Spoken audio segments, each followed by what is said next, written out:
اچھا چلیں، میرا جو ہے وہ احمد نورانی سے اور اویس سلیم سے جو ہے وہ 2 کوسچن ہیں۔ پہلا کوسچن تو یہ ہے آپ کیا سمجھتے ہیں کیا سوشل میڈیا کی وجہ سے اور اور دوسری یہ بائس پولیٹکس، ایک تو ہمارے بائس شوز ہو گئے جو ہم امریکہ میں بھی دیکھتے ہیں، فاکس نیوز والے ایک کر رہے ہوتے ہیں، سی این این اور M S N B C والے جو ہے وہ ایک الگ شو کر رہے ہوتے ہیں، دونوں اسی طریقے سے جو کر رہے ہوتے ہیں، تو میڈیا جو ہے لوگ جو ہیں وہ پھر ان دونوں کو چھوڑ کے جو ہے سوشل میڈیا کے اوپر آ گئے اور پھر ان دونوں کی جو ہے فال آؤٹ ہونا شروع ہو گئے۔ کیا آپ سمجھتے ہیں کہ پاکستان میں بھی جو ہے وہ میڈیا ہاؤسز جو ہیں دے آر گوئنگ ڈاؤن؟ اور جو دوسرا کوسچن میرا یہ تھا وہ احمد نورانی سے تھا، آپ یہ بتائیں پاکستان کے وہ کون ٹاپ 3 جنرلز ہیں جو کہ سب سے زیادہ پیسہ کمایا ہے جنہوں نے؟ ٹاپ 3 کا نام چاہیے۔ یہ آخری سوال مجھے بہت پسند آیا۔ یہ جو ان کا بنیادی سوال تھا وہ صحافت کے اوپر تھا، تو صحافت کے اوپر جب بھی بات کرنی ہوگی تو وہ اویس سلیم صاحب جو ہے وہ بات کریں گے۔ میں وہ جنرلوں والی بات کا تو یہی جواب ہے کہ اس طرح سے کوئی ڈاکومنٹ تو نہیں کیا ہوگا نا، دیکھیں میں نے بات کرنی ہے تو ذمہ داری سے کرنی ہے نا، فگر دینے ہیں آپ کو، تو اس طرح چلیں سے آپ کے پاس جو فگر ہے نا، آپ فرض کریں آپ کے پاس جو فگر ہے اس میں فگر ٹاپ 3 ویسے کون ہے؟ نورانی صاحب اس سوال کے جواب کے لیے بھی میرا خیال ہے کہ ہمیں وہ ضیاء والے دور میں واپس جانا پڑے گا۔ یہ جتنا پیسہ ضیاء الحق نے اور یہ اپنا یہ جو خان ہے وال کون سے بھائی ہیں یار، یہ پیپسی والے، ان کے باپ نے ہمایوں اور ان برادر، لوگوں نے جتنے Humayun millions of brothers, dollars میں کمائے ہیں اختر پیسے، عبد الرحمان کے بیٹے ہمایوں ہمایوں اختر، اختر ہاں الرحمان۔ وہ ان لوگوں نے جو ملٹی ملین ڈالر کمائے ہیں اس وقت، وہ اس کے بعد تو میرا خیال ہے اتنے پیسے ایون مشرف نے بھی اتنے پیسے نہیں بنائے۔ جی جی بالکل بالکل آپ صحیح کہہ رہے ہیں، بالکل صحیح کہہ رہے ہیں، بالکل ایسے ہے۔ تو ہم لوگ یہ کہہ دیں کہ جنرل اختر، پھر اس کے بعد جو ہے وہ جو لوگ سب بھائی سے زیادہ یہ پیشہ ہوتا ہے وہ سب سے زیادہ بناتا ہے، یہ بھی ڈیپینڈ کرتا ہے کہ پیسہ آ کب رہا تھا۔ تو آپ کو جواب جو اویس بھائی نے دیا وہ یہ بتایا کہ جی طاقت سب سے زیادہ اس بندے کے پاس تھی، لیکن پیسہ پھر بعد میں کبھی کم کبھی زیادہ، تو اس وقت پیسہ صحیح معنوں میں آ رہا تھا اور پھر وہ بنایا۔ بھائی دروغ بر گردن راوی ایک بڑا مشہور وہ ہے ڈائلاگ کسی کا، یہ ہمایوں اختر سے، کہ اس نے کہیں کہا اعجاز الحق نے کہ ہماری ورتھ ہے 25-30 ملین ڈالر، تو ہمایوں اختر نے کہا کہ بس یہ تو پینٹس ہیں۔ مجھے یہ کہنا تھا کہ اختر عبد الرحمان کے تو سوئس اکاؤنٹ میں پیسے پکڑے گئے ہیں، اور بہت ایک رپورٹ آئی تھی، شاید نورانی صاحب آپ نے دیکھا ہوگا، کہ جی بہت سارے انکلیمڈ فنڈز ہیں جو جنرلز کے ہیں جو سوئس اکاؤنٹ میں پڑے ہوئے ہیں، اور وہ ان کے اپنے بھی بچوں کو یا ان کے لاحقین کو نہیں پتا کہ ہمارے ابا نے وہاں پیسے چھپا کے رکھے تھے، اور وہ میں نے دیکھی تھی رپورٹ، آپ اس کے اوپر بات کر سکتے ہیں۔ جی جی ان کا جو دوسرا سوال تھا نا، ویسے وہ بھی بڑا اہم تھا کہ میڈیا ہاؤسز پاکستان میں آر دے گوئنگ ڈاؤن۔ وہ اپ ڈاؤن کی بات نہیں ہے پاکستانی میڈیا ہاؤسز کے لیے ابھی، وہ سارے مطلب there is hardly any media house in Pakistan right now جو سٹینڈ، ایک تو پاکستان میں اب پرابلم یہ ہو گیا نا کہ میڈیا ہاؤسز کی جب ہم بات کرتے ہیں تو صرف ٹی وی چینلز کی بات ہوتی ہے، اور جب سے ٹی وی چینلز کی بات ہوتی ہے تو صرف چند مخصوص اینکرز کی بات ہوتی ہے، حالانکہ وہ انڈسٹری اس سے بہت بڑی ہے۔ But even those media houses now, وہ کوئی صحافت کی خدمت کرنے کے لیے تو اس میں نہیں آئے ہوئے ہیں۔ یہ جتنے نئے سیٹ ہیں ان کے مقاصد اور ہیں، دے وانٹ ٹو رب shoulders with the powerful and mighty. کوئی ایک پروفٹ نہیں بنا رہا ہے ان میں سے، لیکن وہ کہتے ہیں کہ ہمارا کام ہو جاتا ہے، ہمارے باقی بزنس انٹرسٹ جو ہیں وہ اس سے پروٹیکٹ ہو جاتے ہیں، تو ہمیں کوئی فرق نہیں پڑتا اس سے۔ سو آپ یہ چھوڑ دیں کہ وہ کوئی صحافت کی خدمت کرنے کے لیے اس میں آئے ہوئے ہیں یا کوئی اس طرح سے دیکھ رہے ہیں، ان کے لیے یہ ایک اسی طرح کی دکان ہے جیسے کوئی بھی اور دکان ہے، اور اس سیٹ کے نیچے پھر جو باقی لوگ ہیں انہوں نے اپنی چھوٹی چھوٹی دکانیں کھول لی ہیں۔ تو ویس بھائی اس کا حل کیا ہے اب، یا کہ آپ عوام خود سے کوئی میڈیا کھڑا کرے، یا کیونکہ پھر ان کو تو کلیمپ ڈاؤن کرنا پڑے گا نا، پھر کہیں گے کہ میڈیا کے اوپر پابندی لگا رہے ہیں۔ دیکھو اس عوام کون سا میڈیا کھڑا کرے گی، اور وہ media objective, truly objective media Pakistan میں کسی سیاسی جماعت کو سوٹ نہیں کرتا، جیو کس لینتھ تک نہیں گیا پی ایم ایل این کے لیے، اور ابھی صرف انہوں نے وہ الیکشن کی رات 4 فقرے بولے ہیں کہ جی یہ ریزلٹس میں مینوپولیشن ہو رہی ہے، تو کیا نون والوں نے کیمپین ان کے خلاف چلانی شروع کی ہے؟ سب کو صرف وہ میڈیا چاہیے جو بس ان کی آواز میں آواز ہر وقت ملاتا رہے، اور جہاں اس نے ذرا یہ کہا کہ نہیں یہ آپ غلط کر رہے ہیں، وہاں پہ کام خراب ہے۔ ٹرولی انڈیپینڈنٹ میڈیا جو ہے، جو پبلک فنڈڈ ہو، اس کی دنیا میں مثالیں ہیں جیسے یہ این پی آر وغیرہ ہیں دنیا میں، لیکن ہمارے یہاں ایک تو ہماری مارکیٹ بہت چھوٹی ہے، اس کو فنڈ کون کرے گا، پھر اس کا ایڈیٹوریل کنٹرول کس کے پاس ہوگا، یہ کئی قسم کے سوال ہیں اس میں. تو میں تو نہیں سمجھتا کہ ہمارے یہاں کوئی اس طرح کا کام ہو سکتا ہے. ویسے بھی اب یہ پوسٹ ٹروتھ ورلڈ بن گئی ہے، سچائی کی تعریف اب ہر ایک کے لیے مختلف ہے. میں چھوٹی سی بات کرنا چاہ رہا تھا کہ وہ ارلیئر جو بات ہو رہی تھی نا کہ خان صاحب یا کوئی بھی یعنی کہ پی ٹی آئی جیسے بھی ہوگا تو وہ بات ان سے کرے گی. تو میرا اس میں کامنٹ یہ ہے کہ احمد بھائی ایک سبق ہوتا ہے جو بندہ گھر سے سیکھتا ہے نا وہ بھی ساتھ رہتا ہے، اور دوسرا سبق اسے زمانہ سکھاتا ہے جو وہ کچھ لوگ جلدی سیکھ جاتے ہیں، کچھ لیٹ سیکھتے ہیں نا ٹھوکریں کھا کے. تو جس کو ایک مطالعہ پاکستان والا سبق کہا جاتا ہے، آپ اس طرح لے لینا کہ پی ٹی آئی نے یا سپورٹرز جو ہے انہوں نے ایک سبق وہ سیکھا ہوا تھا، مگر آپ اس کو ان لرن جب کر رہے ہیں نا تو یہ میں آپ کو وقت بتائے گا، مگر یہ آپ کو گارنٹی دیں گے کہ خان صاحب بھی اگر اب وہی رستہ جو پہلے لوگوں نے استعمال کیا تھا اگر کریں گے نا تو ہم ان کو کرنے نہیں دیں گے. ہم اگر اور کریں گے تو اسی کٹہرے میں ان کو بھی کھڑا کر دیا جائے گا، کیونکہ یہ لڑائی خان کے لیے نہیں لڑی جا رہی، یہ ہم اپنے لیے سمجھتے ہیں کہ لڑ رہے ہیں اپنی نسلوں کے لیے. اور جب تک اس فوج سے آپ پاور نہیں لیں گے آپ کو کچھ نہیں ملے گا. اور اس کا یہی طریقہ ہے کہ بھائی تمہارا کوئی تعلق نہیں ہے کہ تم ملک کے اوپر حکومت کرو یا تم سے پوچھ کے فیصلے ہوں. یہ عوام کا مسئلہ ہے، اور عوام اور اس کو وہ جو لیڈران چوز کرتی ہے یہ وہ ڈیسائیڈ کریں گے، نہ کہ تم لوگ جو چند بیٹھے ہوئے ہو جی ایس کیو میں آگے پیچھے وہ ڈیسائیڈ کریں گے. تو یہ میرا کامنٹ تھا. تو اس لیے تھوڑا سا نا ہمیں وہ دیا کرے نا کہ ابھی نئی نئی محبت ہماری چھوٹی ہے نا. چلیں اللہ خیر کرے گا جی، دیکھ رہے ہیں آپ بھی ادھر ہیں ہم بھی ادھر ہیں. عمران بھی اپنا سوال کریں. اچھا، thank you P T S Muhammad بھائی اور same and all the participants. اچھا، احمد نورانی بھائی سے پہلے بھی کافی انٹریکشن ہوا ہے یہاں اسپیس میں. ابھی انہوں نے ایک پوائنٹ آؤٹ کیا کہ یار کوئی لیڈ ہو تو وہ آپ لوگ مجھے دیا کریں، میں اس پہ انویسٹیگیشن اپنی کر لوں گا اپنی سائٹ پہ. اب یہ انہی کے جو ہے نا جرنلسٹک ایک وہ جو کلین ہے اس میں ایک صاحب نے، میں آرٹیکل پڑھ رہا تھا یہ الیکشن گزرنے کے بعد، لیکن انہوں نے الیکشن سے پہلے کا لکھا ہوا ہے یہ آرٹیکل، اور وہ ہے اسحاق خاکوانی صاحب.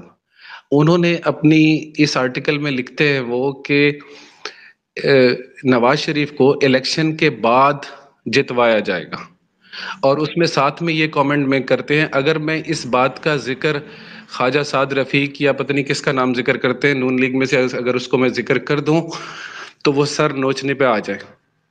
تو آپ یہ ذرا انویسٹیگیٹ کیجئے. میں نے کل ان کو ٹیگ کر کے یہ ٹویٹ بھی کیا تھا کہ وہ نام تو بتائیے. اب آپ کیوں آپ لوگ نام ہائڈ کیوں کرتے ہیں یہ چیزیں؟ اگر ٹروتھ آپ کو معلوم ہے تو آپ اس کو ایکسپوز کریں کہ یہ چیزیں. لیکن اب آپ اپنے احمد بھائی یا اور طارق متین بھائی یا جو اویس بھائی اپنے ریفرنسز کو یوز کرتے ہوئے ذرا یہ چیز سامنے لے کر آئیے یہ کون لوگ تھے جن کو سارے پلان کا A to Z everything was clear اور دے ڈیڈنٹ ایکسپوزڈ اٹ.